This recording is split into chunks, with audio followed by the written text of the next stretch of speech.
So several news outlets have been complaining of the fact that Adele dominated the Grammys. She won 5 awards, and the reason being that they're complaining is because Beyonce only got 2 awards. And they're saying that this is a typical, I guess, California or just United States white country kind of thing, where we just whitewash everything.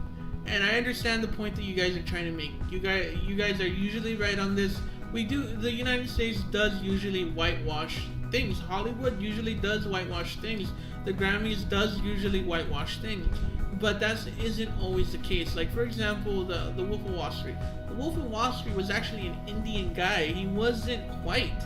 If I'm not mistaken, he was a brown person. He was a brown guy, either Indian or some kind of Hispanic. And he wasn't quite like Leonardo DiCaprio was. That's why Leonardo DiCaprio had to get a tan for the movie. So even though Leonardo DiCaprio did a fantastic job, that is an example of whitewashing. So in most cases, yes, you have a point, but in this case, the better writer won. And not to mention the rules were different this year for the Grammys. The Grammys this year was for the writers, and for if you wrote it yourself, they took it into consideration. Beyonce not only doesn't write her own stuff, but her stuff isn't really well written. Usually her songs come out as too lyrical things compared to the complex lyrics that Adele does. And I'm not trying to bash on Beyonce, but in terms of writing, you can't compare the two. They're two different artists. One of them is pretty much a performer, an artist. It's more than just the lyrical quality and vocal quality. It's more about the performance and what goes on. And if I'm not mistaken, Beyonce doesn't really sing her own songs in concert anymore. Sometimes she actually audio tunes, if I'm not mistaken, right? She audio tunes her music most of the time. She auto tunes and or just lip syncs. Oh yeah, lip syncs.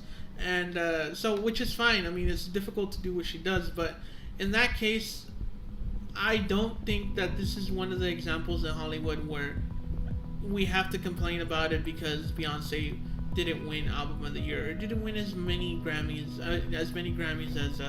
as Adele won this year. And I think the better artist won, and that's because I'm not really a fan of either one of them. I'm coming at it as an objective person. I don't think either one of them. I don't think much of either one of them. So Adele, in my opinion, came out as the better performer, the better writer, and the better singer. Not performer. Beyonce's the better performer. Better singer and better lyrical quality comes out to Adele. So in this case, we have to calm down because really, this is the kind of things that got Trump elected. If we can go back to that, pointing at the things, making PC culture, making things like, well, we have to look at this, and a lot of the white people got uprised by this kind of stuff, and now we have Trump. So we got to calm down and using those kinds of things. We need to use them for actual serious topics when actual bad things happen, and there's a lot of examples of that we can point to. And if we point our energy in the right direction, we can do a lot of change in this country. Misdirected outrage is a useless tool. Yes, exactly. And yeah, this has been Progress Fix.